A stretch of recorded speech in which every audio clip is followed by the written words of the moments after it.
Senator Sim. And Senator Cynthia Villar online. Ma'am? Yes. And good morning po. Okay. Thank you.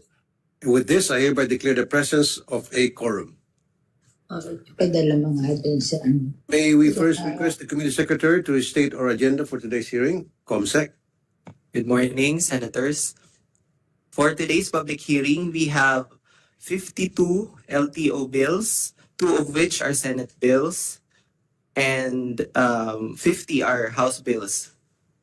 For the creation of LTO District Office, we have HBN 3401 in Ototan, Iloilo, HBN 4275 in Nabua, Camarines Sur, HBN 5659 in San Miguel, Iloilo, HBN 6556 in San Dionisio, Iloilo, HBN 7514 in Liloy, Zamboanga del Norte, HBN 8186 in Sulok, Davao del Sur, HBN 8279 in Cordova, Cebu, HBN 8280 in Consolacion, Cebu, HBN 8283 in Padre Garcia, Batangas, HBN 9468 in Pandan Antique, HBN 9651 in Pili, Camarines Sur, HBN 9652 in Ubay, Bohol, HBN 9654 in Calamansig, Sultan Kudarat, HBN 9664 in Ilog, Negros Occidental, HBN 10835 in Maayon, Capiz. Then for the creation of extension offices, we have HBN 5731 in Dolores, Eastern Samar, HBN 10779 in San Pascual, Batangas. For conversion of LTO offices, we have the following: Senate Bill number 2213 in Las Piñas City, Senate Bill number 2808 in Sorsogon City, HBN 5911 in Sindangan, Zamboanga del Norte, HBN 8152 in Las Piñas City, HBN 8281 in Gataran, Cagayan, HBN 8282 in Taal, Batangas, HBN 9047 in Catanawan, Quezon, HBN 9049 in Rosales, Pangasinan, HBN 9625 in Tuaw, Cagayan, HBN 9649 in Nagilian, La Union, HBN 9650 in Taguig City, HBN 9757 in Trento, Agusan del Sur, HBN 9758 in Burgos, Ilocos Norte, HBN 10773 in Sanchez Mira, Cagayan, HBN 10776 in Rodriguez, Rizal, HBN 10781 in Buog, Zamboanga, Sibugay, HBN 10785 in San Jacinto, Masbate, HBN 10837 in Naik, Cavite. For the upgrading of LTO offices, we have HBN 8284 in Dapa, Siargao, HBN 9048 in Digos, Davao del Sur, HBN 9469 in Binanlonan, Pangasinan, HBN 9626 in Candon, Ilocos Sur, HBN 9627 in Lingayen, Pangasinan, HBN 9653 in San Carlos, Pangasinan, HBN 9655 in Naga City, Camarines Sur, HBN 10671 in Sorsogon City, HBN 10774 in Tigaon, Camarines Sur, HBN 10775 in Bayambang, Pangasinan, HBN 10777 in Lawag City, Ilocos Norte, HBN 10778 in Agoo, La Union, HBN 10780 in Baguio City, HBN 10782 in Ligao City, Albay, HBN 10784 in Alaminos, Pangasinan, HBN 10838 in Lamut, Ifugao and Alfonso Lista, Ifugao, HBN 10839 in Mati, Davao Oriental. Then for our broadcast franchise, media franchise bills, we have 2 bills. HBN 6505, an act renewing for another 25 years the franchise granted to Intercontinental Broadcasting Corporation under Republic Act number 8954, entitled an act granting The Intercontinental Broadcasting Corporation, a franchise to construct, install, establish, operate, and maintain radio and television broadcasting stations in the Philippines, introduced by Representatives Joey Sarte, Salceda et al. Then we also have House Bill number 9155, an act renewing for another 25 years the franchise granted to PEC Broadcasting Corporation under Republic Act number 8685, entitled an act granting to PSC Broadcasting Corporation a franchise to construct, establish, install, maintain, and operate radio and television stations in the Philippines, introduced by Representatives Ferhinel Biron et al. For the electric cooperatives, we have 3 House bills, namely House Bill number 10242, an act granting the Pampanga Rural Electric Service Cooperative Incorporated, or PESCO, a franchise to construct, install, establish, operate, own, manage, and maintain a distribution system for the conveyance of electric power to end users in 34 barangays in the municipality of Mexico, Arayat, Santa Ana, and Magalang, province of Pampanga, introduced by Representatives Aurelio Dong Jr. et al. We also have House Bill number 10243, an act granting the Aklan Electric Cooperative, or AKELCO, a franchise to construct, install, establish, operate, own, manage, and maintain a distribution system for the conveyance of electric power to end users in 17 municipalities of the province of Aklan, the municipalities of Pandan and Libertad of the province of Antique, and in Barangay Damayan, Municipality of Sapian, Province of Capiz, introduced by Representative Chodorico Aresco et al. And finally, we have House Bill number 10483, an act granting Benguet Electric Cooperative, or BENECO, a franchise to construct, install, establish, operate, own, manage, and maintain a distribution system for the conveyance of electric power to end users in all the municipalities of the province of Benguet and Baguio City, introduced by Representative Mark Go et al. That's all, Mr. Chair. Thank you, COMSEC. At this point, may we request again the COMSEC to acknowledge the resource persons present today, both physically and virtually. COMSEC. Yes, sir. For the House of Representatives, we have Honorable Mark O. Go of Baguio City, together with Ronnie Esguera, Chief of Staff, and Jeff Mitchell Paran. For the government agencies, we have the Department of Transportation, USEC Jesus Ferdinand Ortega, ASEC Jose F. Lim, Attorney Mark Malonzo. For the Land Transportation Office, we have Executive Director Attorney Greg Pua Jr. For the Department of Budget and Management, we have Director Attorney Tricia M. Baraan, together with Ms. Danielle Angela Bernadette Crisostomo, virtually present. For LTO offices, we have Army Acop, together with Head of Office of Las Piñas Licensing Extension Office, together with Assistant Chief Jeremy Acop. For the Sindangan Extension Office, we have Abdulhay Galm Exan, together with Julius Ian Alferez. For the Land Transportation Office Region 2, we have OIC Regional Director Manuel Conag Barikawa. For Taal Extension Office, we have we have Gilda E. Subia, Supervising Transportation Regulation Officer. For the Land Transportation Office Region 2, we have OIC Regional Director Manuel Conag Barikawa. For the Trento Extension Office, we have Supervising Transportation Regulation Officer Greg Patrick Abeleño, virtually present. For Land Transportation Office Region 1, we have Regional Director Glorioso Daniel Martinez, virtually present, together with Assistant Director General Engineer Eric Suriben, virtually present.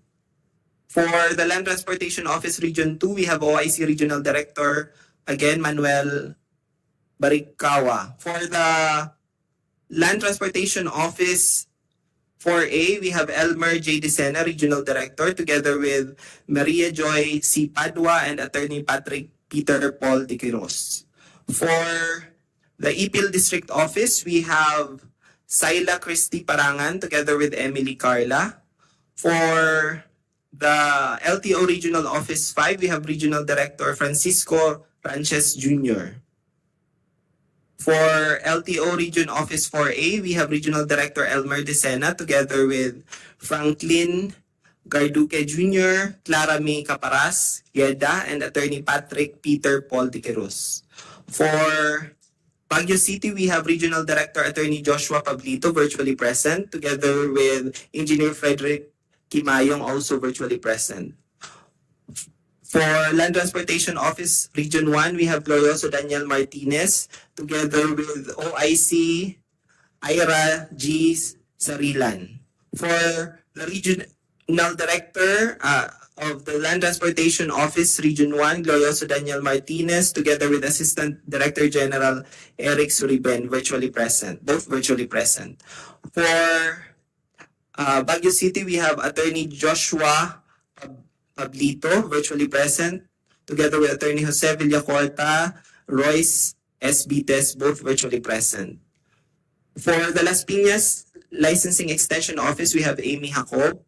For the creation, for LTO Region Office 6, we have Attorney Gaudioso Geduspan II, OIC Regional Director, together with Nanette De Ocampo, both virtually present, and Ivani Titular, also virtually present. For LTO Regional Office 5, we have Francisco Sanchez, Regional Director. For LTO Region 6, Attorney Gaudioso Geduspan, Regional Director, together with Nanette De Ocampo. For LTO Regional Office 6, we have Attorney Gaudioso Geduspan again, and for LTO Regional Office Region 9, we have Eustaquio Dennis Reyes, together with for LTO Regional Office 11, Cecil Torregosa, virtually present.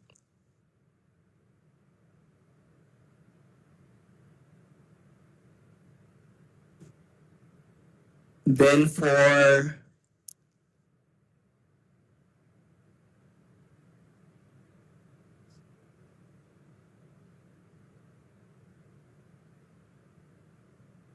the local government units, we have Tuaw Cagayan, Honorable William Bamba, together with Sangguniang Bayan member Marcita Perez, Eloisa Alejandro, and Elmo Gallegani. For the municipality of Solana, we have Mary Jane Kamayang Coloma, virtually present, OIC Municipal Legal Officer. For the broadcast media franchise bills, we have for the National Telecommunications Office Deputy Commissioner Alvin Blanco, Annalisa Buenviaje. For the Energy Regulatory Commission, we have Chief ERO Engineer Nelson Canlas, together with Engineer James Melvin Mea, Attorney Nancy Kawamoto, Vladimir Mancenido. For the Philippine Competition Commission, we have Attorney Christian Smile Yu, together with Jacob John Flores. For the Securities and Exchange Commission, we have Attorney Logi Santiago. For the broadcast media companies, we have for the Intercontinental Broadcasting Corporation or IBC, we have its CEO, President Jose Policarpio Jr., together with General Manager Dr. Corazon Rosso, Attorney Edmond Ruaro. For the PEC Broadcasting Corporation, we have Attorney Rolex Suplico, Maria Cecilia Matiliano, and Attorney Jaime Fortes. For our electric cooperatives, we have for NIA, Attorney Rosan Rosero Lee, Deputy Administrator for Legal Services, and Attorney Mayflor Apuedo, Corporate Board Secretary. For the Cooperative Development Authority, we have Attorney Teresa Marie Montales Dordom, virtually present. For the electric cooperatives, we have the President of Presco, Attorney Arnel Sarmiento. For Akelco or Aklan Electric Cooperative, we have Acting General Manager Ariel Gepti, together with Jose Francisco M. Ramos and Mega M. Arsenio. For Beneco or Benguet Electric Cooperative, we have Attorney Delmar O. Carino. That's all, Mr. Chair. Thank you. Thank you, Committee Secretary. To my colleagues, Senator Cynthia Villar, Senator Mark Villar, to our resource persons and guests, good morning. For today's hearing, we will tackle 52 bills creating, converting, or upgrading various LTO offices in different parts of the country. We will also discuss the franchise applications of 2 broadcasting networks and 3 electric cooperatives. We are tackling these measures because we want to provide better public services to our kababayans. After all, ang bawat pagdinig po natin dito sa committee ay nakasentro sa pagsiservisyo sa publiko. This committee's goal is to serve the people properly and efficiently. These additional 18 LTO district offices, 2 extension offices, 19 extension offices, which will be converted to regular district offices, as well as the upgrade of 17 existing district offices in terms of class, will ease the difficulties encountered by our kababayans during the processing of their vehicle registrations and driver's licenses, either because of congestion or inaccessibility of existing LTO offices. The franchise bills also need committee's consideration. We always hear that an informed citizenry is an empowered citizenry, and we hope that the broadcasting networks applying to renewal for their franchise before us play active roles in providing public with accurate data and educating the people of their rights and responsibilities. Lalo na po ngayon na uso po ang fake news.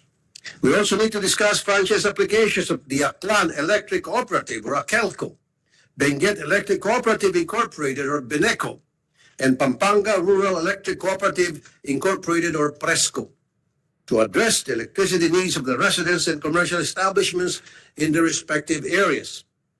For the orderly discussion, we will tackle the LTO bills first, to be followed by franchise applications of the broadcasting networks, Intercontinental Broadcasting Corporations or IBC, and PEC Broadcasting Corporation, and finally by Electric Cooperative Aklan, Electric Cooperative Akelco, Benguet Electric Cooperative Incorporated, Benelco, and Pampanga Rural Electric Cooperative, that is Presco.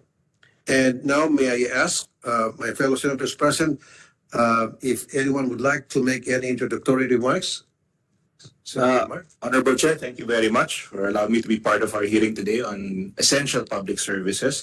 Narito po tayo ngayon para makinig at makibahagi sa diskusyon ng iba't ibang paksa ukol sa LTO offices. From transfer, conversion to expansion of various offices, we are here to inquire whether these updates and upgrades of offices are in line with our goal of making public services ready available to all our fellow Filipinos. Bilang dating sekretary ng DPWH, naiintindihan ko po ang necessity na lalo pang ayusin ang ating public services, offices at facilities. Kaisa po ako ng ating officers from LTO at local government officials in pursuit of development of our local offices, especially in terms of sustainable infrastructure. Maraming salamat po, Honorable Chair. Okay, Senator Cynthia Villar, ma'am, would you like to make an opening statement? Okay, wala. Okay, at this point, may we now ask the agencies invited to proceed with their presentations, and if they can limit them to 5 minutes only. ComSec?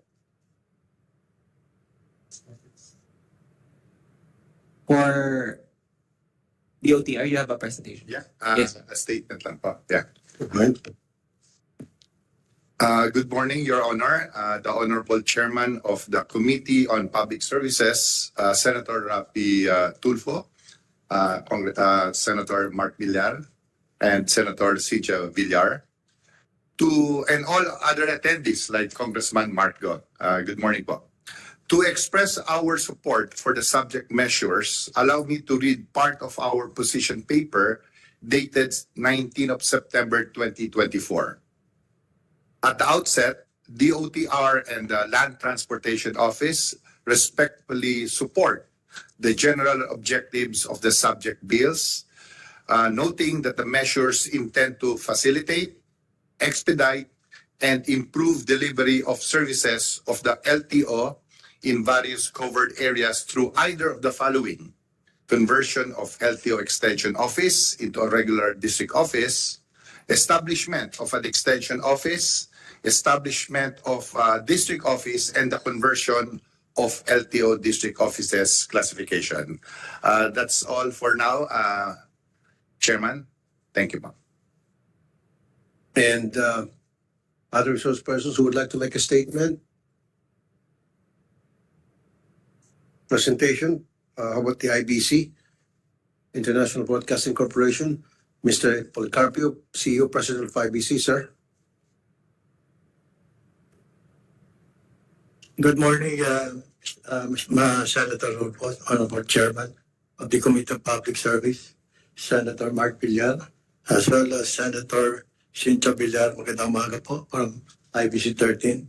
We thank you, Your Honor, for the opportunity given to us to present our case for the renewal of our franchise. We have, if you would honor, please, we have an audio-visual presentation. It's around 4 minutes, if you would allow us. Go ahead, Mr. Policarpio. It contains the history of Channel 13, Your Honor. Thank you. IBC 13 takes a big leap this 2024. No longer a fading voice in the industry, but a resonating sound ready to be heard. From its establishment in October 1959 by businessman Dick Baldwin to its initial broadcast under the helm of Andres Soriano, IBC 13 stood the test of time alongside our nation's history. With the acquisition of Ambassador Roberto Benedicto in 1975, IBC 13 thrived in the industry, calling it the golden years of IBC. The 1986 EDSA People Power Revolution brought forth the network sequestration by the PCTG, prompting the decline of the TV network. Years passed, and several administrations later, the network's operations started to decline due to lack of continuity. The year 2023 became the year of resurgence with the IBC 13 President and CEO, Jose C. Policarpio Jr.'s management. IBC has regained its stability. Ang bagong IBC sa bagong Pilipinas. The biggest accomplishments have come a long way. The payment of retirement benefits to more than 145 employees from 2002 to 2023. IBC has successfully fulfilled its tax obligations and is now fully compliant with the BIR. We also relaunched the 1206 AM radio in the modern teleradio format, now operating on free platforms, AM radio, digital TV 13, and live streaming on Facebook and YouTube. The station now boasts 20 free engaging programs featuring a combination of AM and FM formats, led by none other than the iconic Mr. Mark Logan, and the airing of Congress TV on IBC Digital TV. IBC, committed to fight fake news and deliver credible information on government programs and policies. A revitalized IBC is here with wider reach, enhanced signal, and exciting shows. Digitalization and refurbishment of provincial stations are underway to cover the entire archipelago. Digital Terrestrial TV, or DTT, has been installed and commissioned to TV13 Manila, TV13 Cebu, and TV12 Iloilo. The digital channels in Baguio and Davao are set to be fully operational starting this November. New studio and digital network layout system are being upgraded for a complete automation system. IBC's commitment to serve the government and the Filipino people continues with programs that guarantee the delivery of relevant information and government programs to the viewing public on TV, radio, and online. Bagong Pilipinas, BBBM, lingkod ng bayan. Ang Senado ng Pilipinas, House of Representatives, Cabinet at Work, Puto 13, Express Balita, Doc Truba Restaurant, Balitang Pambansa, administered by the Presidential Communications Office. And more informative and entertaining shows are coming soon.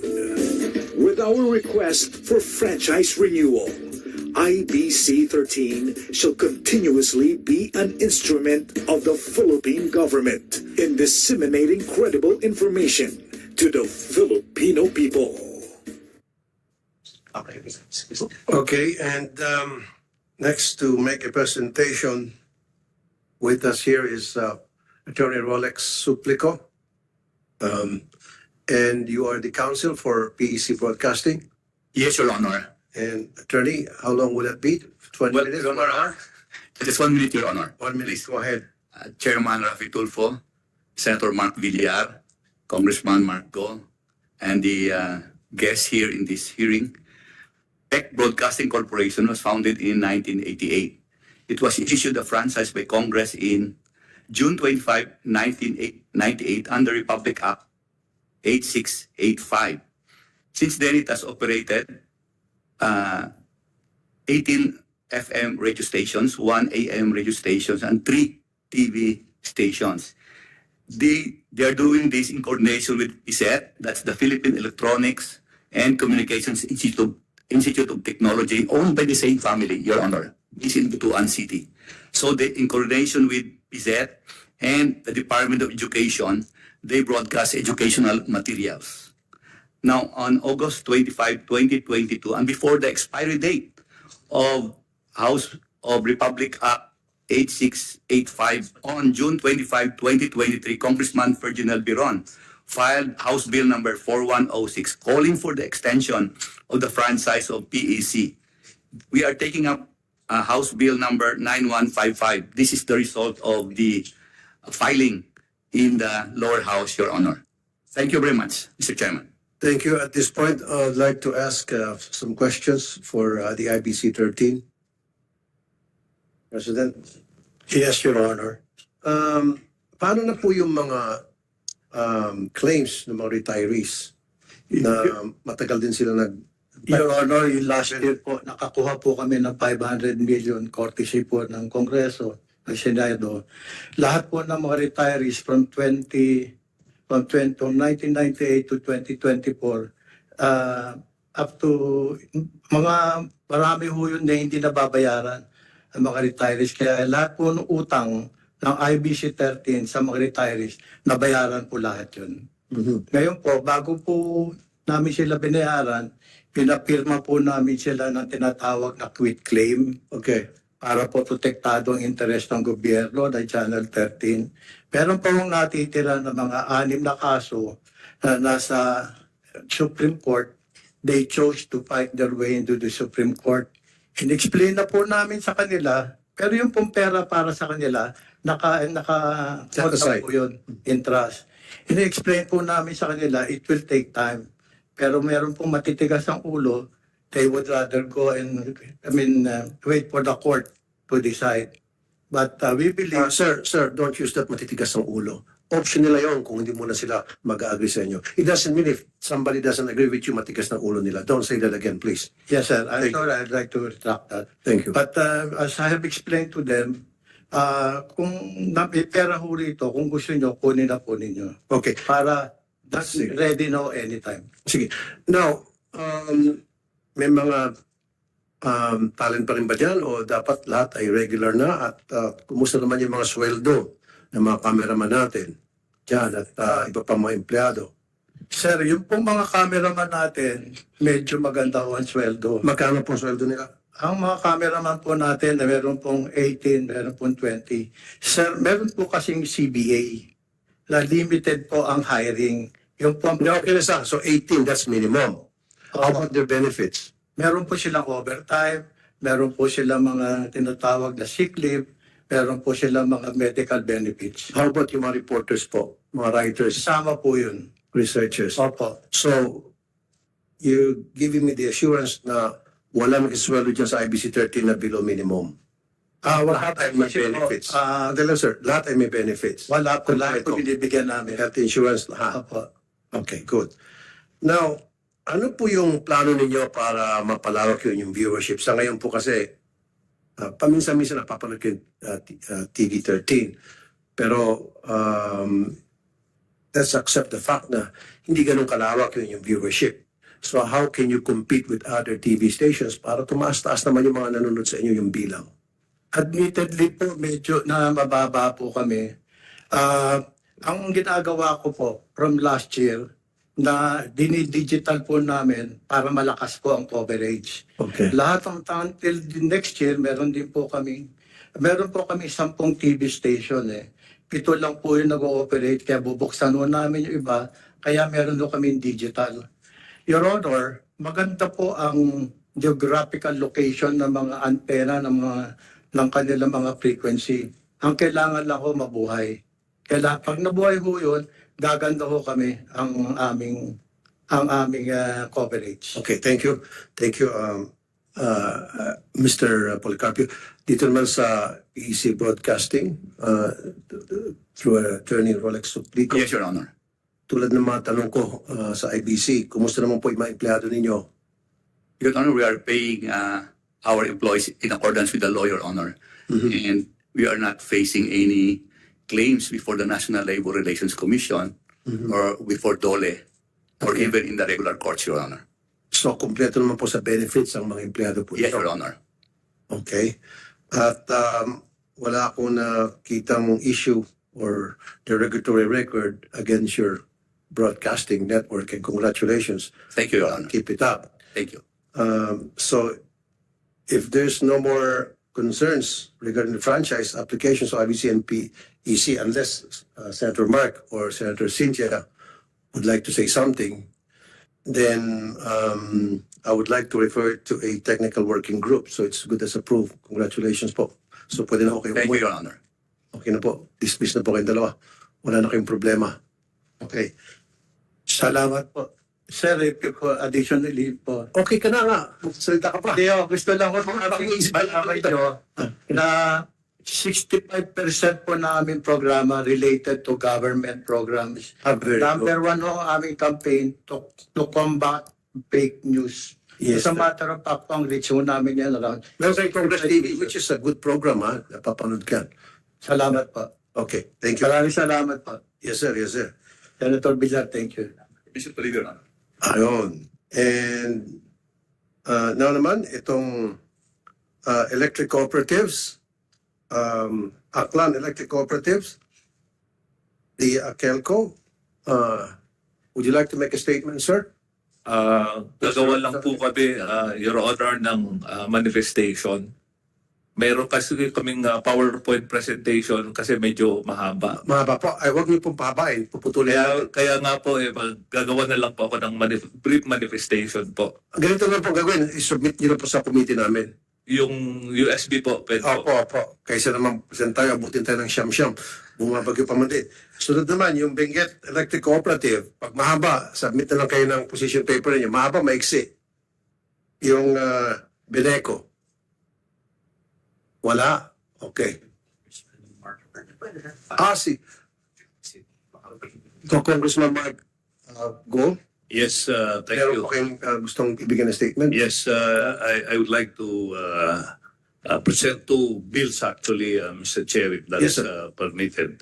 First, thank you very much, Honorable Chair, Senator Rapi Tulfo, and of course our boss in the Nationalist Party, Senator Mark Villar and Senator Cynthia Villar, our honored guest this morning. Good morning to everybody. Mr. Chair, this bill that we would like to propose today seeks to upgrade the classification of LTO Baguio District Office from Class C to Class A and the conversion of Baguio Licensing Center into a regular LTO Class B licensing center in the city of Baguio. As you all know, Baguio is classified as a highly urbanized city with a growing population of 392,000 at the beginning of 2023.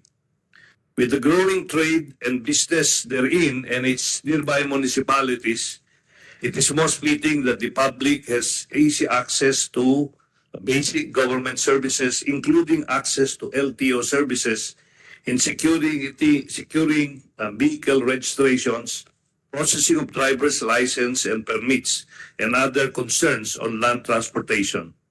For the years 2018, 2019, and 2022, LTO Baguio District Office recorded an average of 80,200 transactions with an average revenue of about 109 million pesos. Pursuant to LTO Memorandum Circular Number 2020-2200, an LTO District Office with an overall point score ranging from 76 to 100 shall be merited to a Class A. Based on the average annual transaction of our LTO Baguio District Office, it has garnered an 82.5.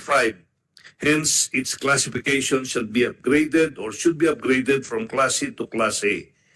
In 1992, LTO Baguio Licensing Office was separated from Baguio LTO District Office, thereby administratively creating the Baguio Licensing Center, which was given a different unit, while LTO Baguio registration retained its code and classification. Its personnel complement remained to only 14 plantilla positions, providing motor vehicle registration and driver's license. The creation of Baguio Licensing Center into a regular Class B licensing center will not only benefit the local clients but also minimize the risk of clients resorting to or being victimized by fixers and fixing activities, as well as eliminate cases of fake licenses through a more effective and efficient access to driver licensing services. We would like to propose, Mr. Chair, that we will upgrade our LTO District Office to Class A and the establishment of a Baguio Licensing Center into a regular Class B licensing center. This will help our clients from Baguio and its nearby municipalities benefit from such enhancement, and a more efficient and effective public service shall be fostered. Finally, Mr. Chair, with the upward trend in vehicle ownership, issuance of permits and licenses, more clients will be accommodated, yielding to a higher revenue also and efficient public service to the people of Baguio and the whole of Cordilleras. In view of the foregoing, Mr. Chair, this representation earnestly seeks the approval of this timely and important proposed measure.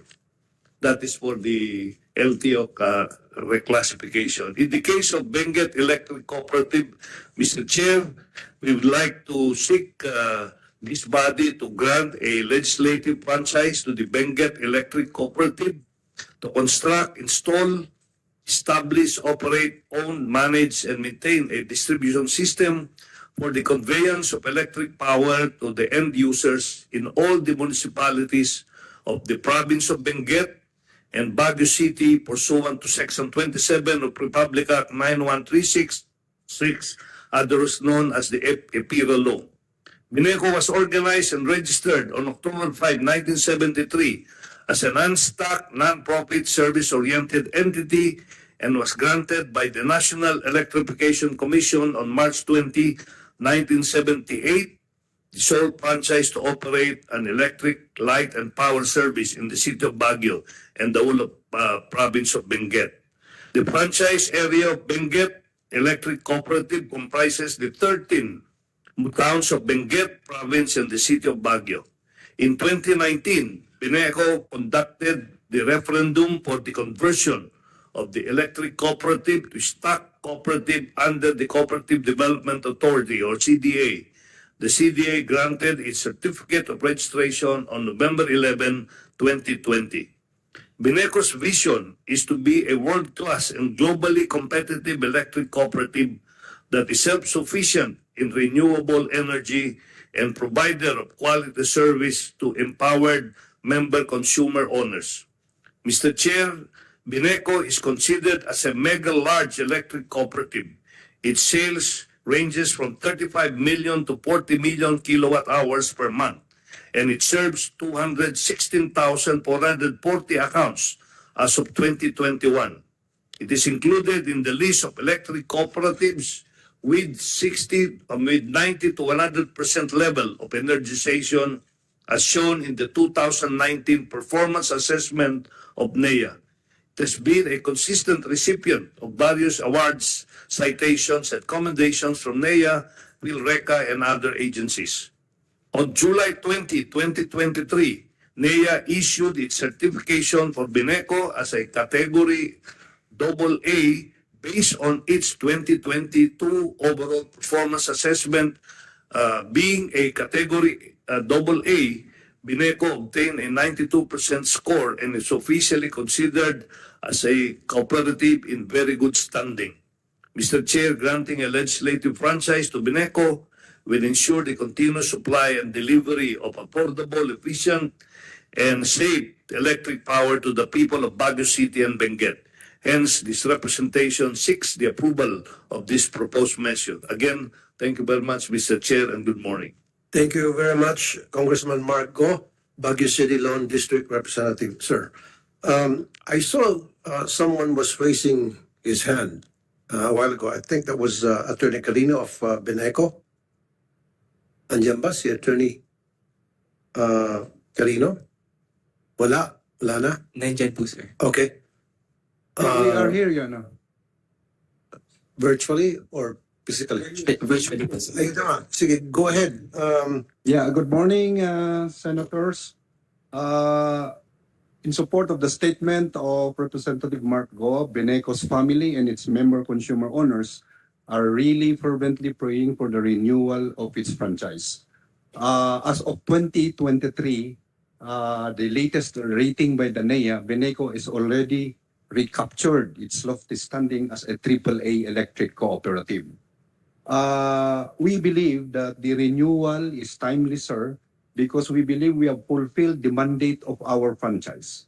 One is the energization of the rural communities at 100%, the provision of a sustained power supply for our member consumer owners, and the imposition of to the member consumers of the least cost rate or competitive rates, and engaging our MCOs not only as consumers but as vital stakeholders.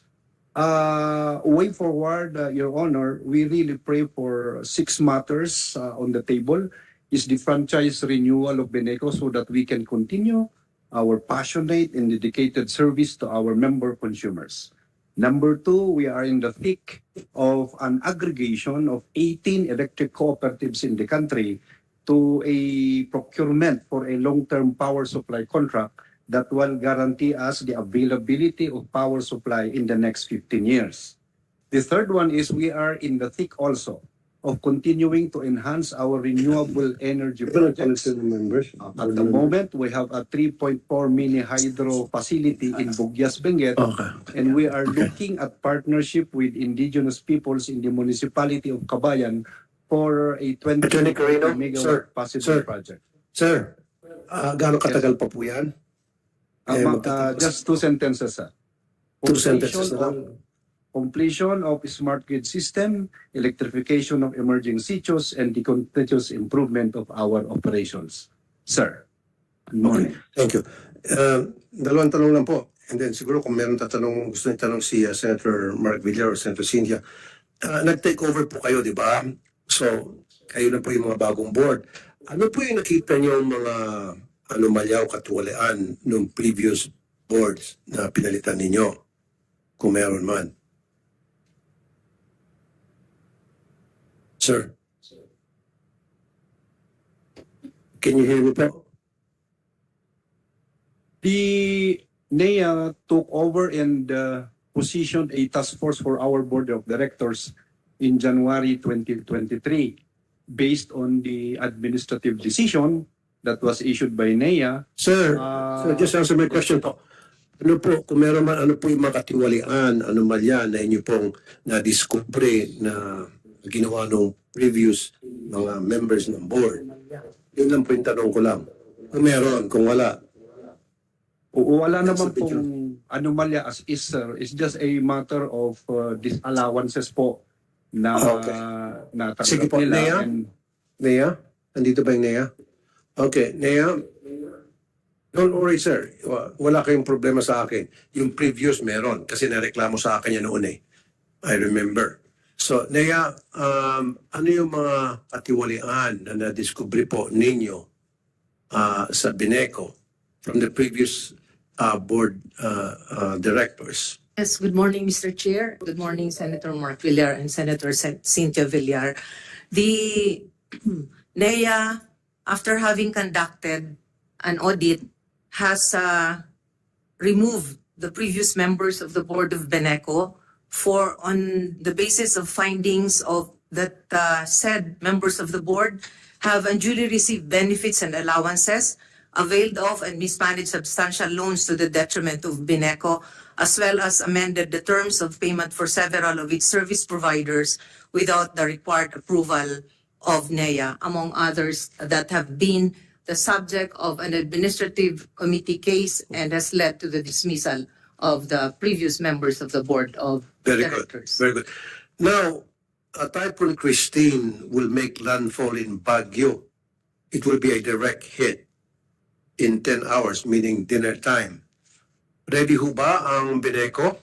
Prepared ho kayo? Anong klaseng preparations po ang mga ginagawa niyo ngayon? yes, sir, our standard operating procedure for typhoons that are coming, we already activated in the last 48 hours our Bineco emergency response program for all linemen to be on 24/7 and also activated the support services in order that we will be ready. Our warehouse is ready for any need for any material disbursement. And of course, we will continue to patrol our areas and to be prepared for any eventuality, sir. Thank you po, sir. Now, let's move on to the Pampanga Rural Electric Cooperative, Presco. Presco, meron kayong statement? Make it short, please. Good morning, Your Honors. Good morning. I'm Ronald A. Perez in behalf of Pampanga Rural Electric Cooperative Incorporated. I would just like to manifest for the renewal of the franchise of Presco, considering that Presco is one of the pioneer electric cooperative in the country. Started in 1968. We also attain our mandate for the total electrification of our franchise. And considering from 2012 up to 2023, we are categorized as AAA electric cooperative by the National Electrification Administration. That's all, Your Honor. Thank you. Thank you. So therefore, Aklan Electric Cooperative, Akelco, Benguet Electric Cooperative, Bineco, and Pampanga Rural Electric Cooperative, Presco. So submit additional position papers kung meron kayo, and makita-kita lang tayo sa TWG sa susunod. Thank you. You are dismissed. Okay na? Pwede na kayong umuwi. Good morning sa inyo. Okay. Good morning po. Thank you. Thank you. Thank you, sir. Thank you. Now, punta tayo sa LTO. Ito, marami-rami tayong katanungan sa LTO. Andito si Sen Mark, back up ko to. Okay. Now, LTO. First things first. Maganda yung nilabas yung memo, random, circular, tungkol doon sa aking matagal nang inireklamo sa inyo yung open deed of sale.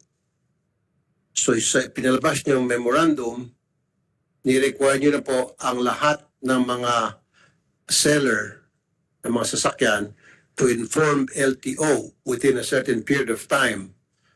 I think 5 days, was it 5 days?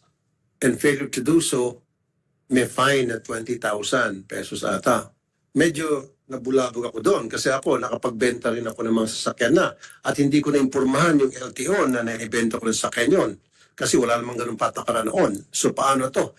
10 sasakyan ang nabenta ko ng panahon at lampas sa deadline. So 10 times 20, so may utang ako sa inyo ng 200,000. Paano yun? Sir, Attorney Greg po, Executive Director ng Land Transportation Office. Sir.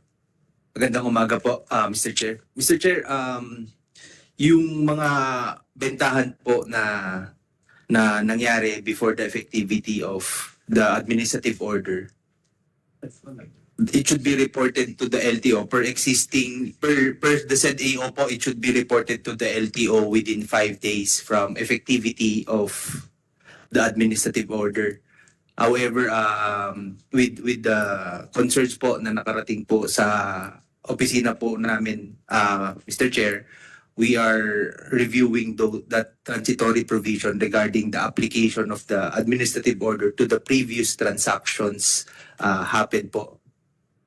So therefore, yung mga nakapagbenta ng masasakyan previously, like me and even more probably Senator Mark Villar, nakapagbenta ka siguro kayo ng sasakyan in the past.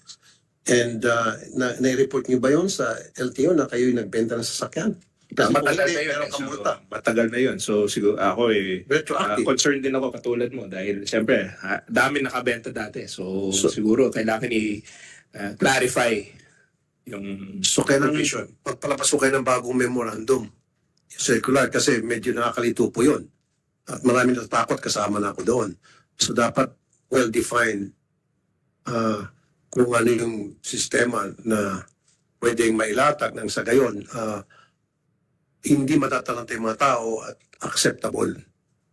Yes po, Mr. Chair. We'll take that into consideration po, Ito yung Mr. Chair. administrative order. So wala muna itong multa na 20,000. Yes po. Na wala muna itong retroactive. Tanggalin siguro itong salitang retroactive.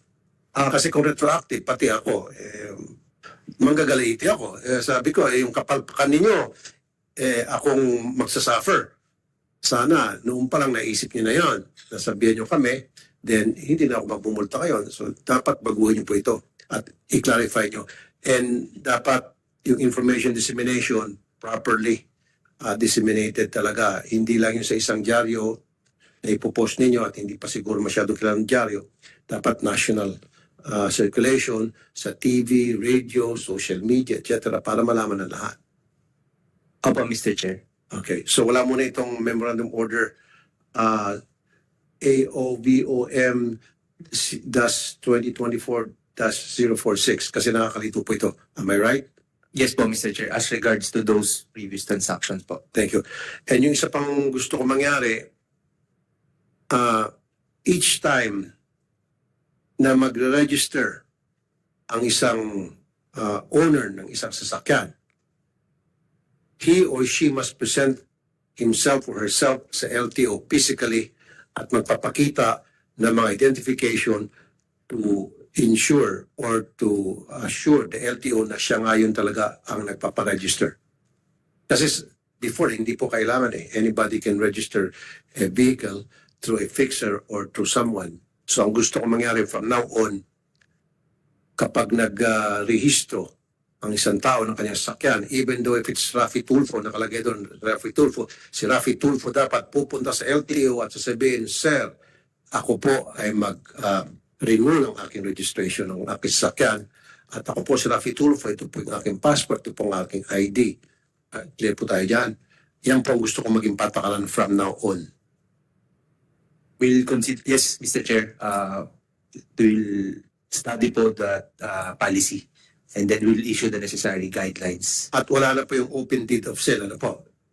Yes po, Mr. Chair, definitely po. Dun sa AO po yan po yung iniiwasan po natin dyan, yung mga open deed of sale. Kaya nga briefly para sa kalaman ng lahat dito, Senator Mark, marami na kasi ako na-enkwentro sa aking programa na nagkaroon ng problema isang sasakyan, naka-hit and run o nakabangga at may ginawang kalokohan yung sasakyan na yon, and then nakuha yung plate number, pupunta ng mga pulis, yung address na na-register sa LTO, sasabihin ng tao doon sa bahay na yon, wala dito, that wrong address. Or kuminsan, nabenta ko na yan. 10 years ago pa. And yet, yung registration updated. So, ibig sabihin, hindi na-register nung bagong buyer, open deed of sale lamang. So, nagkakaproblema kapag merong nagawa yung sasakyan, may bulyaso, nahirapan yung ating otoridad na i-trace. So, yun ang gusto ko dapat from now on with ID and yung person na yun na mag-renew ng lisensya, ng registration ng kanyang sakyan, dapat siya mismo nandoon. Tama po, with IDs. Okay? Alright. Yung distributions ng mga plaka po, LTO. Yung concerns ng marami, yung delayed distributions ng mga plaka. Kumusta naman po? Updated na po ba tayo? Nasaan na po tayo ngayon sa pagdating po sa proper distributions ng mga plate numbers? Opo, Mr. Chair, updated po tayo sa mga plaka, Mr. Chair. It's just that pag napunta po sa dealer, dun po nagiging bottleneck sa mga dealer. Marami na pong pumunta po sa amin, Mr. Chair, na naghahanap po ng plaka. At pag hinanap po namin ng kanilang, pag tinignan po namin ng aming records, makikita po na ibigay na po ito sa dealer months ago. So, in that case, Mr. Chair, sinushokos po namin yung dealer at pinag-explain po namin bakit po hindi na-distribute yung mga plaka sa mga tao. Ito po isang concerned citizen, si Marky Pablo. Sabi niya, 2020 ko po nakuha yung aking motor. Hanggang ngayon, wala pa rin pong plaka. 4 years na po, magpa 5 years na. Mr. Chair, yung pong 2023 pababa, 2022, 21, dyan po yung mga backlog po ng aming motorcycle plates because of those problems encountered by LTO po dati. Okay. So, in order to address that po, Mr. Chair, yung production po namin, bulk of our production is to address the backlog. Okay. Tapos, while we are addressing the current demand, I need to double check, Mr. Chair, kung yung 2020 motorcycles na nabenta po ng 2020 ay meron na po Sir, plaka. gawa niyo ng paraan by all means at all cost na yung mga 2020 pa na nabili ng mga motorsiklo, gusto ko po na by the end of this year, may bigay na po yung mga plaka nila dahil sila po ay prone sa paghuhuli ng mga MMDA traffic enforcer or other traffic enforcement group. Huliin sila, harasin sila, paparahin sila sa mga checkpoint. Kawawa sila. Hindi nila kasalanan yun dahil nabayaran nila yung motor, naibigyan na lahat ng mga requirements doon sa dealer, sa LTO, and yet ang LTO ang may kasalanan at sila ngay nagsasuffer. So sir, may pangako niyo ba sa akin na ito mga 2020 pa, 2021 na mga nakabili ng motorsiklo, dapat maibigay na before the end of this year yung kanilang mga plaka?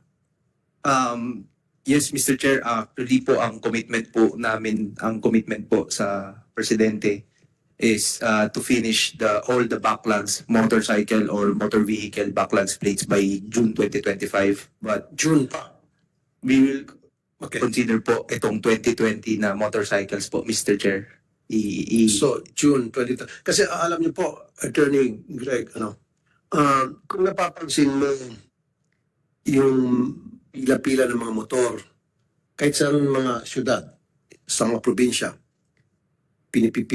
pumipila yan sa isang checkpoint at nandun yung mga traffic enforcer kung sa mga police na hinahanapan ng rehistro yung mga motorcycle dahil wala silang plaka o yung nakalagay doon sa motorcycle nila, yung karton lang. Diba? So para naabala na nga sila at pagkatapos hingin pa ng pera. At yun ay dahil kasalanan ng LTO. Dapat kung merong dapat kikilan yung mga traffic enforcement sa salbahe, dapat mangikil sila sa LTO, wag doon sa mga inosenteng motorista. Diba, sir? So tama yung sinabi niyo po, commitment niyo kay Presidente by June 2025. Opo, but we're doing everything po para po matapos po within this year. In fact po, meron pong nagbibid na po ng instead of procuring blank plates po, we are procuring finished plate para while yung amin pong planta gumagawa ng plaka, nagpo-procure na rin po kami ng tapos na finished plate na rin po. Okay, sige. Yung pong mga plastic driver's license cards, marami pa rin pong mga nagreklamo na wala pa rin na po yun ang binibigay sa kanila, papel lang. Mr. Chair, we have sufficient driver's license cards po. Meron lang po tayo yung mga hindi pa po bumabalik sa LTO para po ipaprint yung kanilang papers license. So that's why may information dissemination po kami. We are encouraging those personnel na meron na person to na meron paper license to go to the LTO kasi ready na po yung mga cards po. We have sufficient cards for printing po, Mr. Chair. Okay, sige, isa na lamang po. Mahabang proseso ng paglipat ng ownership. Mahal masyado ang mga pagproseso ng papela sa LTO galing sa isang concerned citizen. Mahaba ba ang proseso po? Paglipat ng ownership? Pag bigay ng abiso sa LTO na yung kanilang sasakyan inibenta nila to someone? Hindi naman po, Mr. Chair. It's the same po. We're compliant po dun sa ARTA requirement and compliant sa ease of doing business.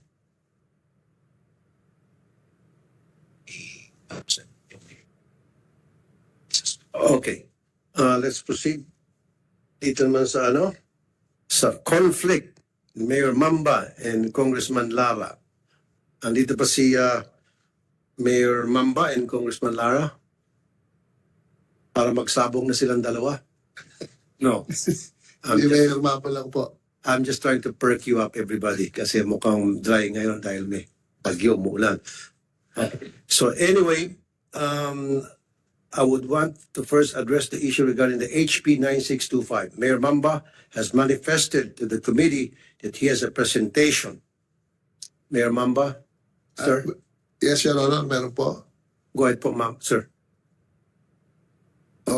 May opening statement din po ko. Can you just read it, sir? Go ahead po, Mayor.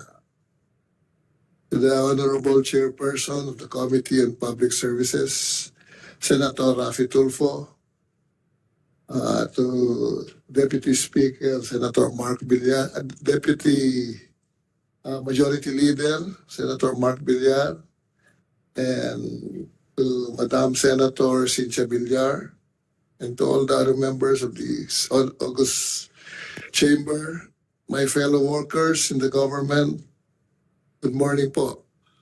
May I respectfully begin by thanking the Joint Committees, Committee on Public Services and the Committee on Finance for inviting us in this public hearing from the municipality of Tuao as representatives of the people in the southwestern portion of the province of Cagayan and the provinces of Kalinga and Apayao in the Car region, which are currently being served by the LTO Tuao.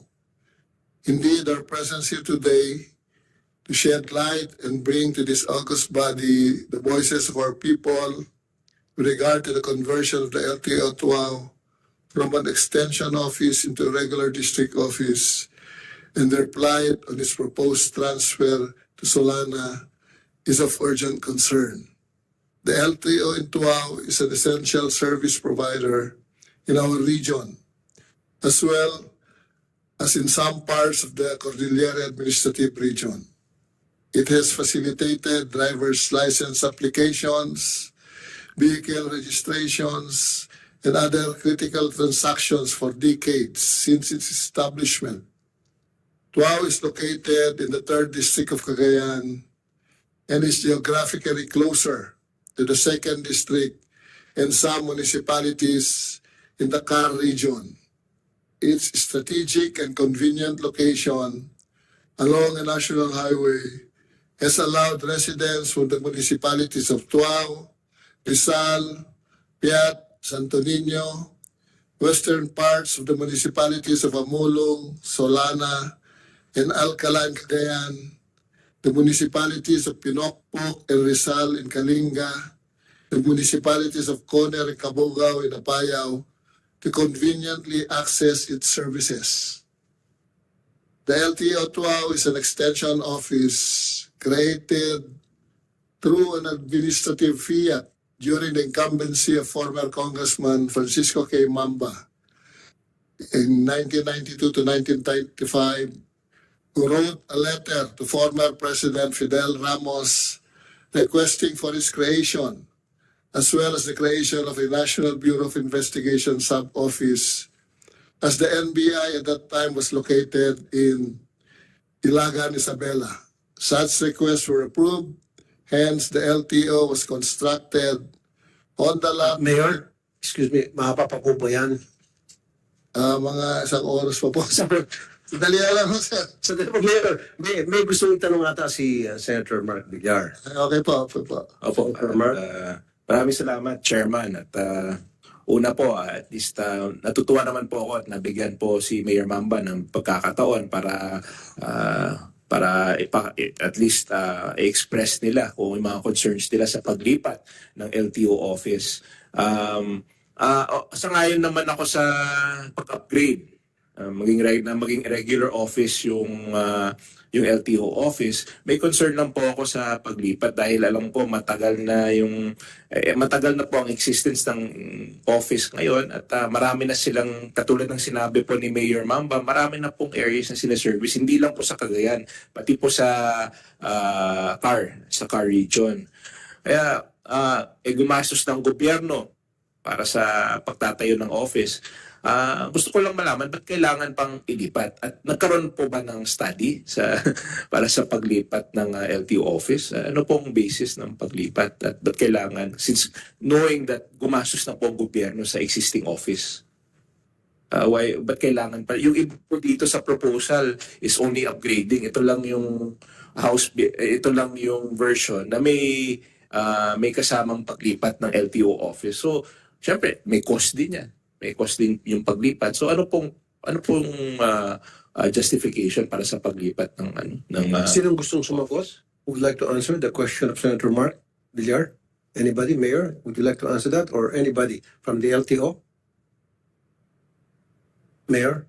Ang sulat po ng previous director, ang patulong po sa amin, yung dating director Sales, na for the conversion only into a district office without transfer. Pero nagulat na lang ho kami nung nasa Congress na may provision na to transfer it to the neighboring municipality.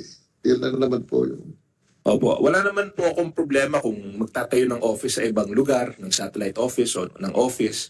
Ang problema ko lang, yung concern din po, at ito din ang concern nyo po, sayang naman yung ginastos ng government at kawawa naman yung mga residents ng adjacent areas dahil malayo yung proposed site ng bagong office. So, siyempre, like, katulad ng sinabi ko kanina, meron ng existing office at ginastusan na po ang office. So, sayang naman kung, sa tingin ko, sayang naman kung ipapasara po natin ng office na existing at marami po silang sinaservice na ang ating mga kababayan.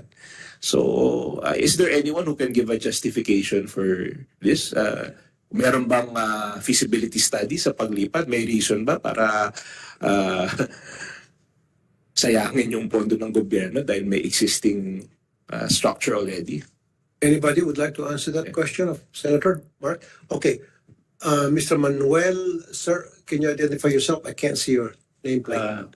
I'm Manuel Pericawa. And you're from? LTO Region 2, sir. Okay, sir. Please, go ahead, answer the question. Actually, Mark. our proposal, as stated by the good mayor, is originally on just the conversion of the extension of East. Why? Because we already have an existing building and a lot, and we have been doing as well good in the area, catering even the neighboring towns of actually the towns of Apayao, particularly Pinukpuk, Coner and Kabugao, and some areas of Kalinga. So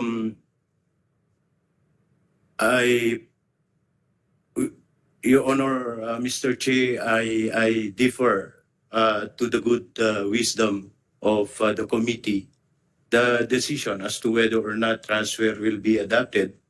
But definitely, it is our wish that Tuaw Extension Office be converted into a regular office so that it will have its own plantilla positions and its budget from the GAA. Your Honor, Mr. Chair, all of our extension office nationwide are just missionary office. We have been stretching our budget. We have been stretching our personnel. So it is our wish that to our extension office be converted into a regular office. Yes, thank you. So I support that the wishes that this office be converted into a regular office. So Mr. Chairman, hence given the opinions of hearing the opinions of the LTO and of course the mayor of Tuaw, I would like to respectfully move that the LTO extension office in the municipality of Tuaw, Cagayan, which is proposed to be converted into regular district office in the subject House bill, maintain its office in the current location, and that be reflected in our committee report. Okay. Thank you, Senator Mark, and thank you, Mayor Mamba. Congressman Mark Go, would you like to make a statement? Yeah, well, I would like to seek the approval of this committee, Mr. Chair, on the upgrade of the classification of the LTO Baguio District Office from Class C to Class A, and the conversion of the Baguio Licensing Center into a regular LTO Class B licensing center in the city of Baguio, Mr. Chair, as I have earlier manifested. Thank you. Okay, thank you. So for the attendees present for the creation or upgrading of LTO offices, please submit your position papers, if any, so we can expedite the passing of your respective bills. So notices and invitations for the next succeeding meetings will be sent accordingly. There being no other matters for consideration, this hearing is hereby suspended. Thank you, ladies and gentlemen. Thank you.